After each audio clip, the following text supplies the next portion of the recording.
You are Locked On Bulldogs, your daily podcast on the Georgia Bulldogs. Part of the Locked On Podcast Network, your team every day.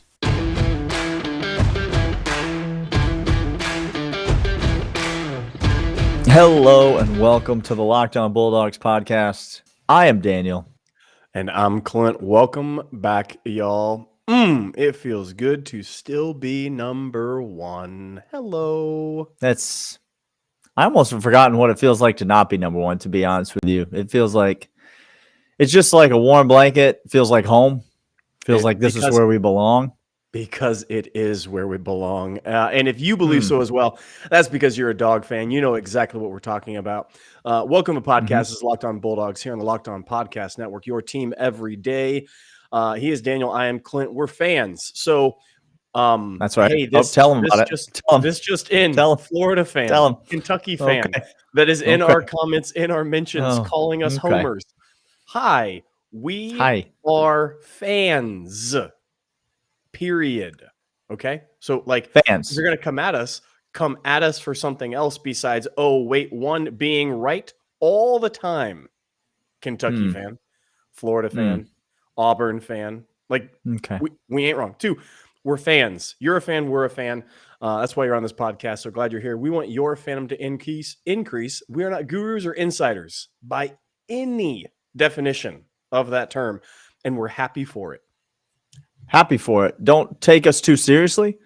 Don't take yourself too seriously. When we tweet something, it's probably a joke, and it's more than likely at your expense. And so if you're upset about it, it feels like that's probably on you and not on us. So we're glad that you're here. If you're listening to the show on audio, wherever audio podcasts can be found, you can find us there. Subscribe there. If you're watching the show on YouTube, hello, welcome. Glad you're here watching. Go and subscribe to the audio podcast if you're watching on YouTube right now, in case you are, want to listen at the office or on the way to and from work, and you're not trying to watch YouTube videos while you're driving in your car. We do not endorse that kind of behavior. And so the audio podcast is available. You can subscribe wherever you get your podcasts and listen there. If you're on listen on audio, go over and subscribe to the YouTube channel. We have a lot of fun on there. Speaking of which, Clint, also you can email us lockedonbulldogs@gmail.com, or you can hit us up on Twitter at Dawgs Podcast.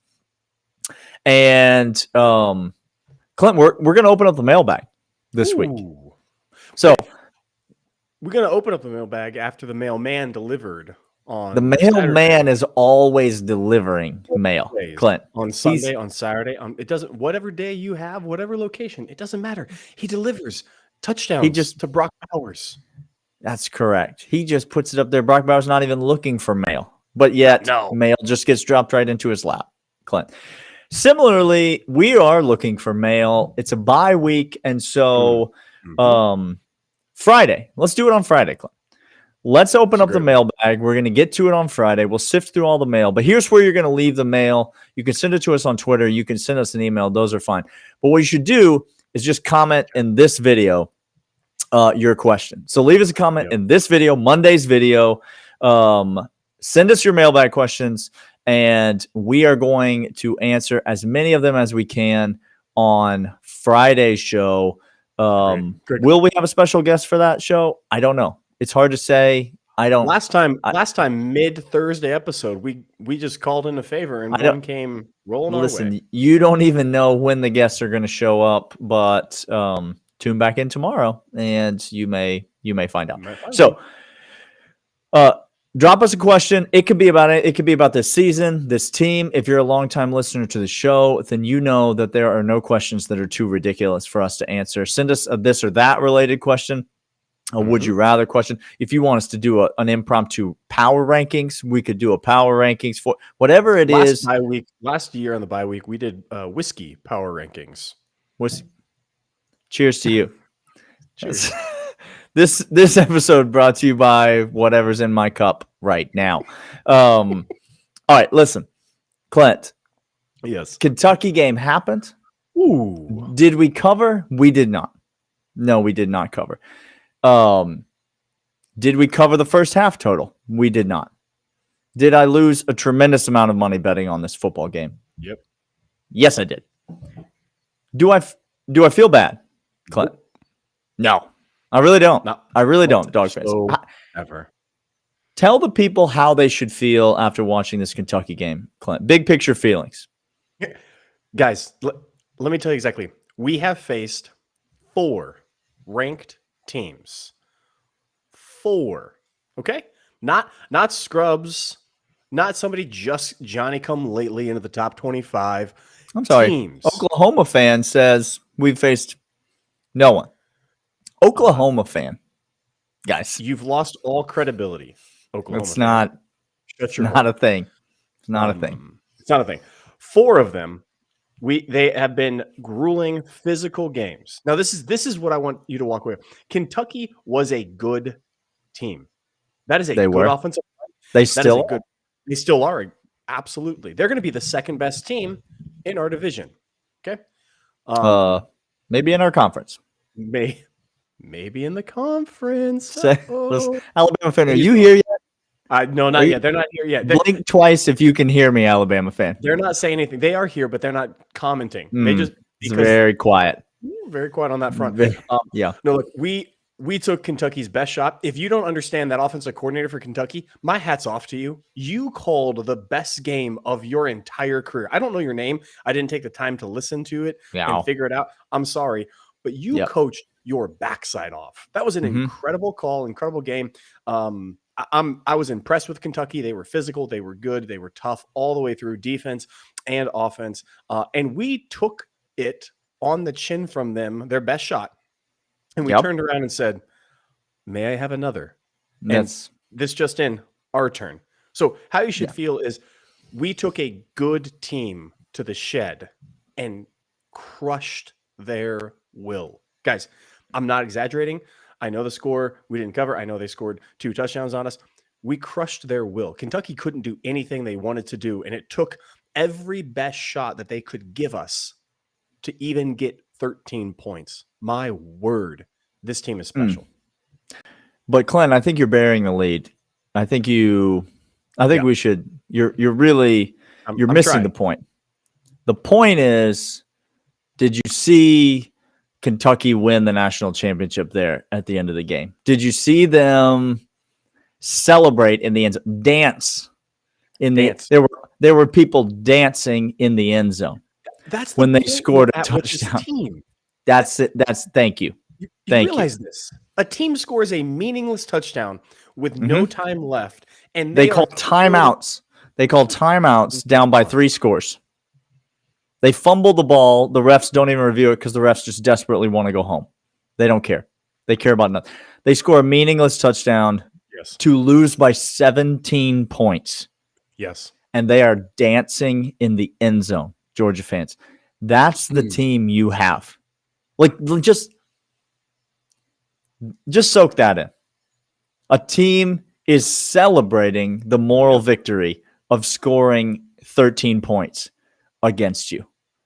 Celebrating because Mark Stoops legitimately believes, and I don't have anything against Mark Stoops.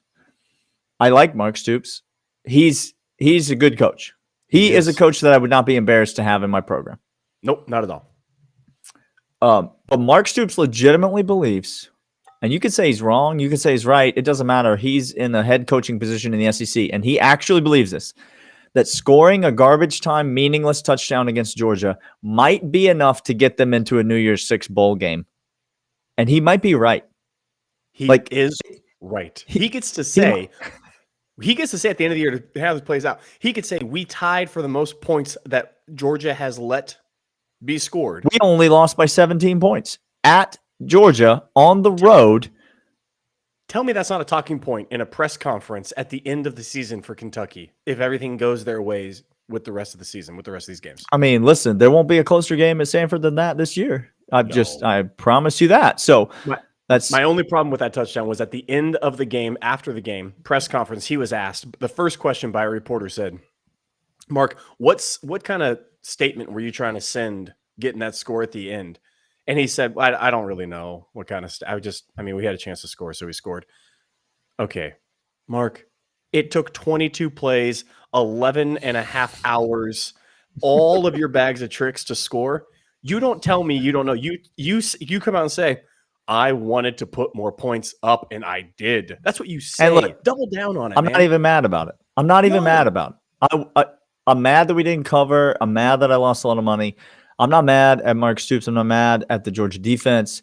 It is what it is. It's fun. No. Georgia fans, if anything, as Clint said, you should be reveling in the fact that this is the kind of nonsense. People can only celebrate getting within 17 points of you. Like that's the caliber of team that we're dealing with. We're on another level beyond every team in this division, level. certainly. All right, we got more to talk about this game. I want to talk about the play on the field, the offense, the defense, and all that's in between. First, Clint is going to tell you about this. All right, college football fanatics, you are here because you love college football, and Prize Picks is here because they love you getting a chance to play daily fantasy with college football. It offers more college football prop bets than anybody else in the world. It offers props bet that you make up. Anything you can think of, from touchdowns, interceptions, maybe fumbles lost or fumbles that should have been lost that weren't. Hey, kudos to Mr. Rodriguez. Didn't lose a fumble. He did not. All the users right now that go over to prizepicks.com can get 100% instant deposit match up to $100. Use promo code locked on. You pick 2 to 5 players over under their projections. You win up to 10 times on any entry. Prize Picks allows mixed sports entries. Use the award-winning app, both the App Store and Google Play. Entries can be made in 60 seconds or less. It is safe, convenient. Withdrawals are quick. Don't hesitate. Check out prizepicks.com. Use promo code locked on and get it in the App Store. Download it today or at prizepicks.com. Prize Pick is daily fantasy made easy.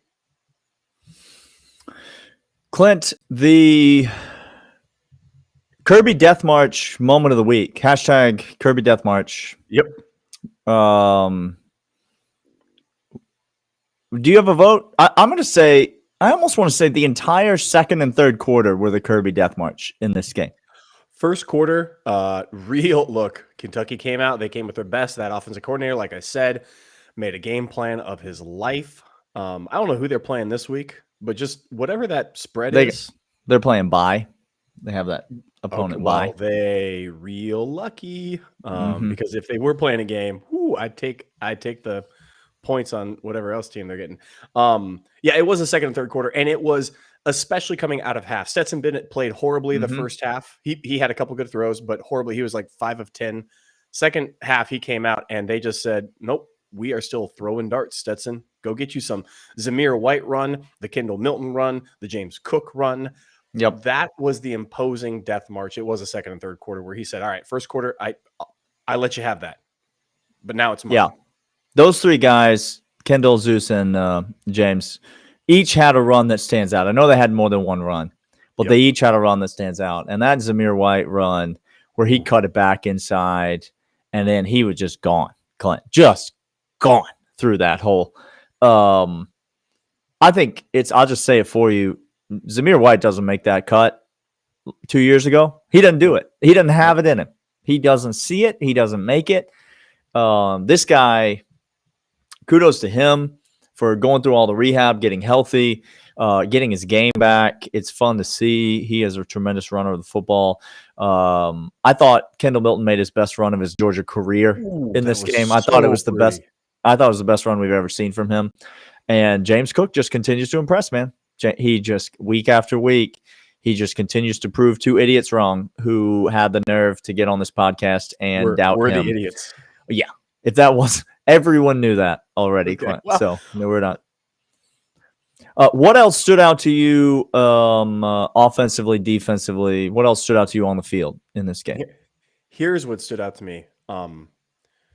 Daniel, we pressured Kentucky with a good, I'm going to say great offensive line. I'm going to dare say it. That's not a good offensive line.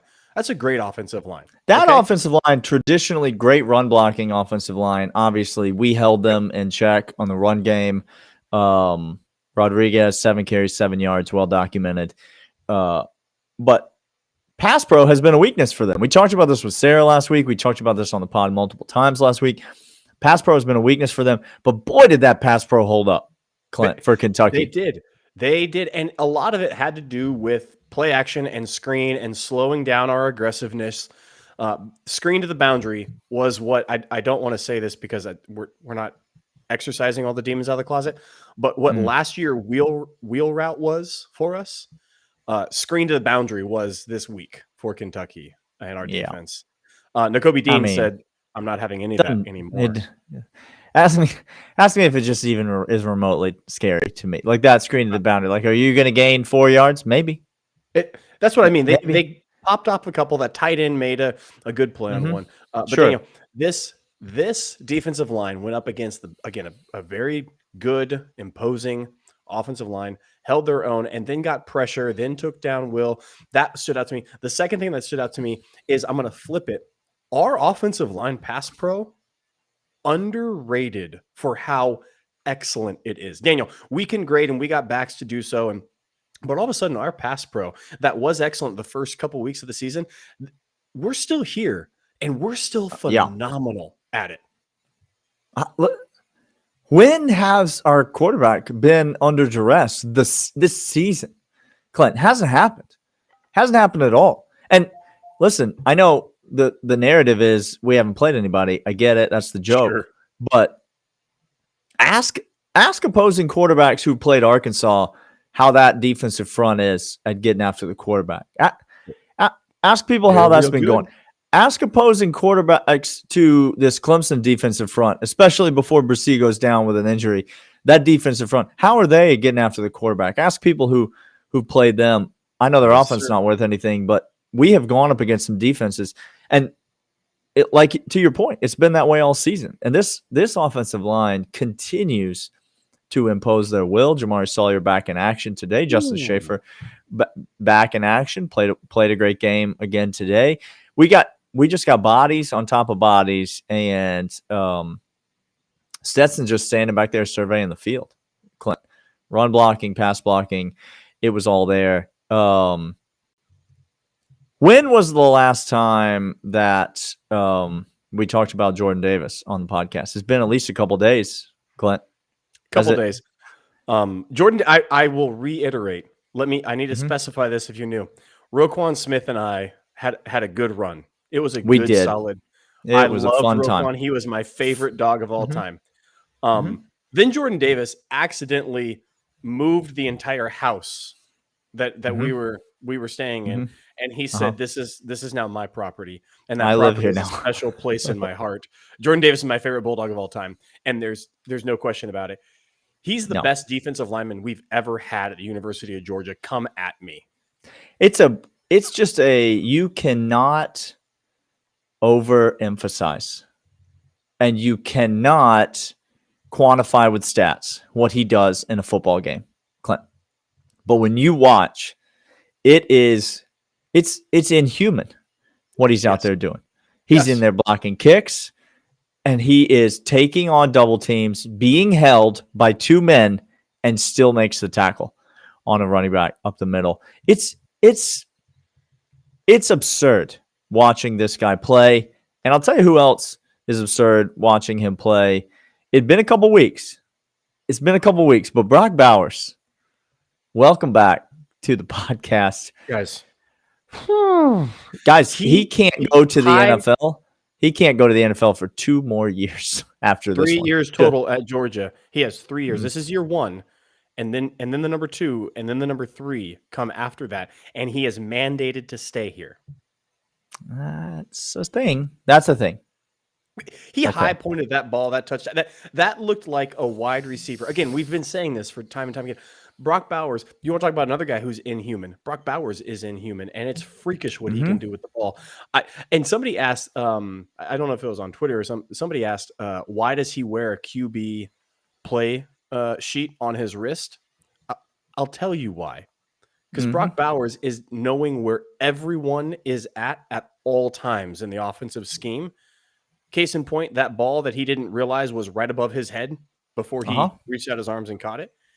He knew where everybody else was. He was watching. He was reading essentially as a receiver, and he knew he was open. He knew the ball was coming. Pops up, looks at it. You don't realize how hard that catch is to make. until you actually try to make it. That's an insane catch that he made.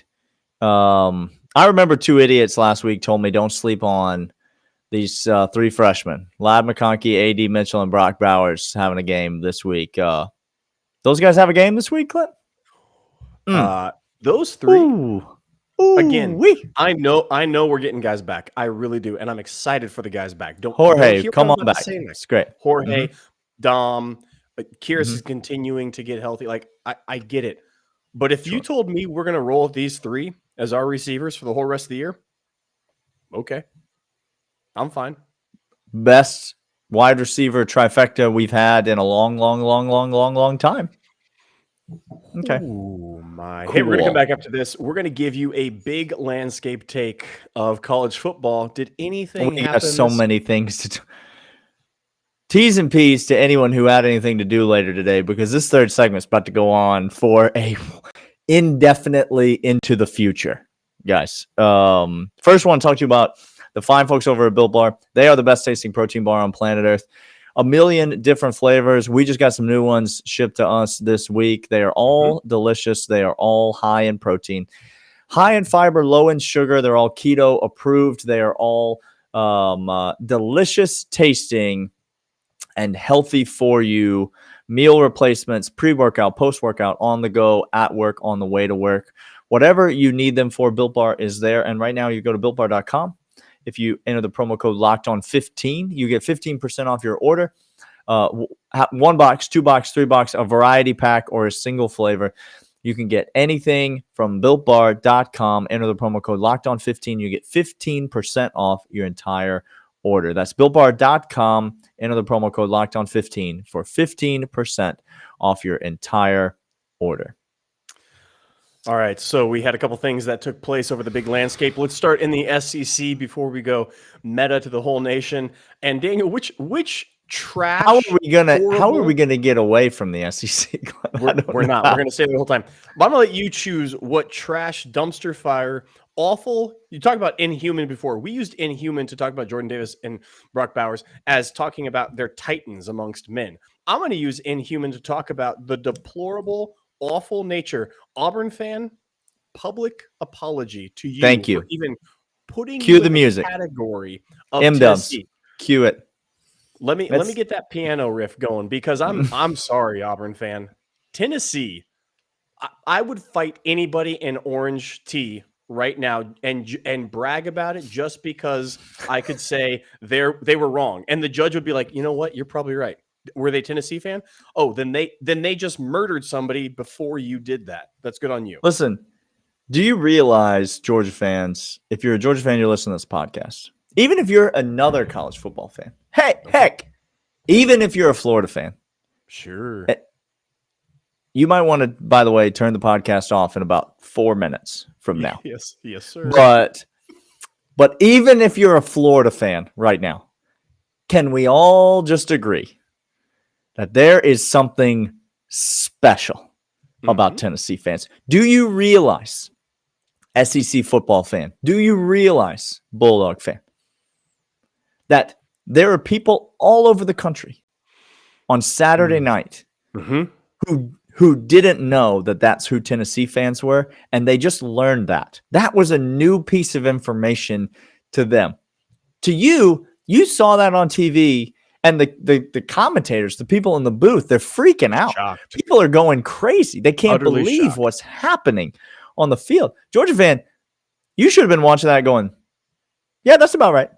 Like, number one, that's less trash than I've seen on the ground at Neyland Stadium on a normal Saturday.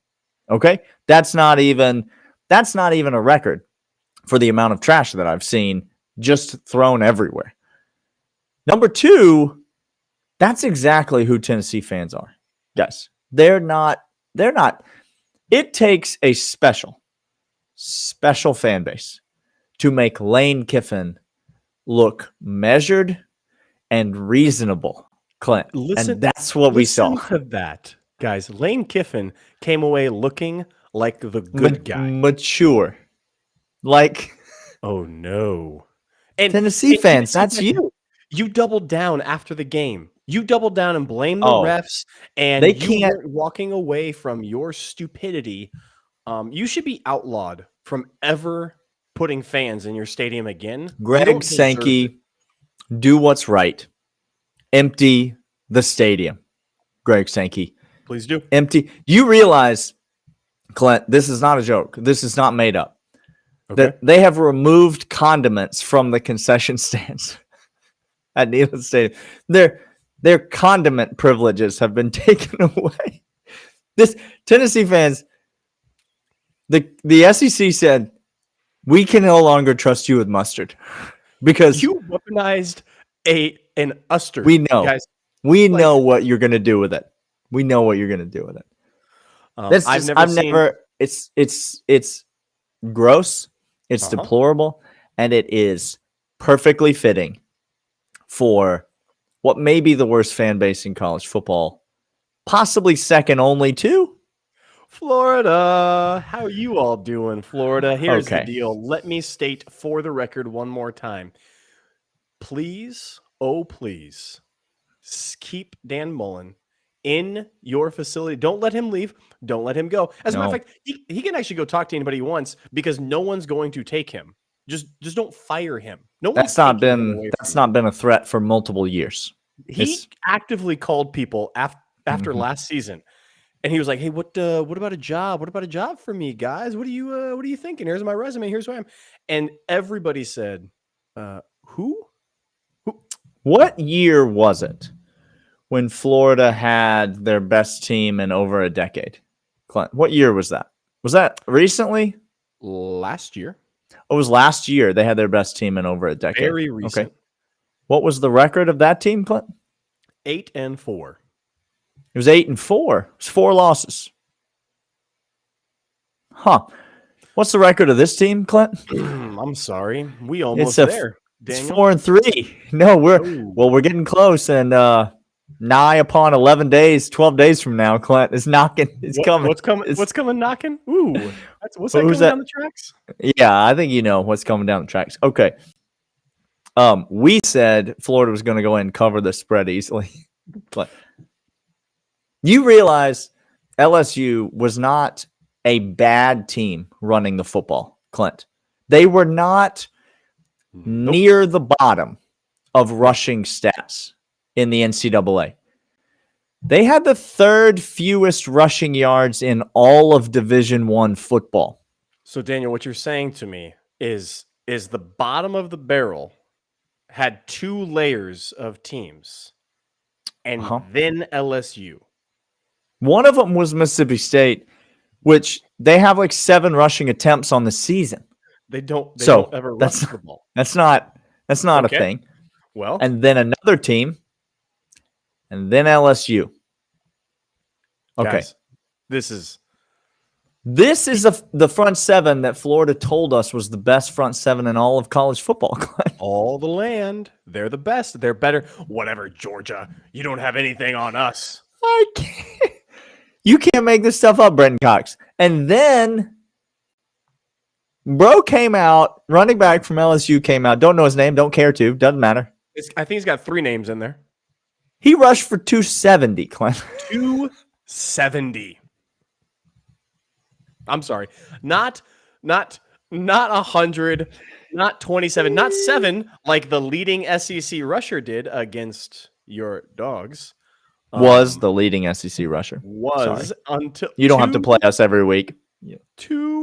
Daniel, this is unbelievable. I've never heard seen a team like this. This is a more embarrassing loss to LSU than last year's loss to LSU, in which Dan Mullen intentionally benched his best player when a trip to the college football playoff was on the line. There's one. And a Florida defensive back threw a shoe to cost Florida the game. There's 2. And this loss is way worse, guys, than that one. Do you understand? The coach was a walking dead man. Coach O had literally been fired already. had no reason to coach well in this game. You've never even zero heard this instant- story before. It's never happened before. Since when has a coach been fired and then gone out and coached a team to win a game?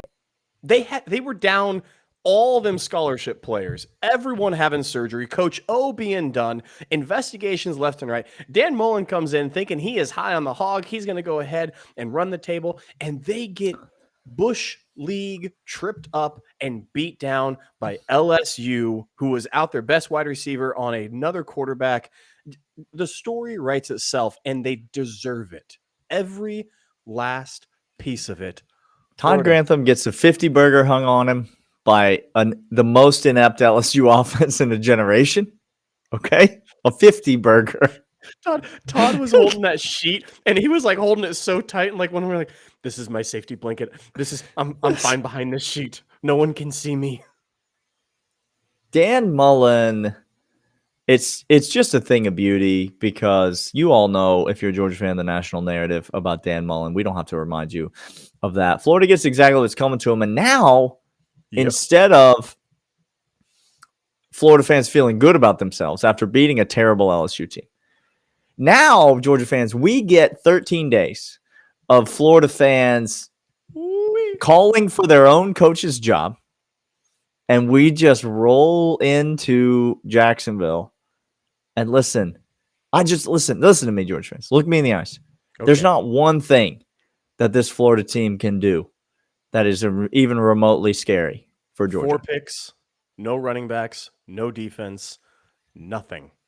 They have nothing that they can do to even remotely slow us down. If you want to worry about a football game, worry about the Missouri game, because that's a bigger threat than this Florida team. Florida is nothing.